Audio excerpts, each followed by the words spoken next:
আরজিকর কাণ্ডের বিরুদ্ধে প্রতিবাদী আন্দোলনের রেশ তলিয়ে যায়নি এখনো। বৃহস্পতিবার ফের তা বুঝিয়ে দিল বামেরা। আরজিকর কাণ্ডের তিলোত্তমার খুনি এবং ধর্ষকদের দৃষ্টান্তমূলক শাস্তির দাবিতে বামপন্থী ছাত্র, যুব এবং মহিলা সংগঠনের পক্ষ থেকে এদিন ধর্মতলা চলো অভিযানের ডাক দেওয়া হয়।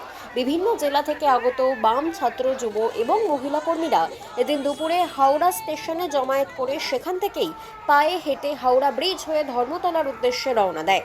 পাশাপাশি বামেদের আরেকটি দল শিয়ালদহ স্টেশন চত্বরে জমায়েত করে। সেখান থেকেও ধর্মতলা অভিযান করা হয়। পার্ক স্ট্রিট চত্বরেও প্রতিবাদী মিছিল আয়োজিত হয় বামেদের। এক কথায় বৃহস্পতিতে কলকাতার রাজপথে ফের লাল পতাকা ওড়ে ন্যায় বিচারের দাবিতে।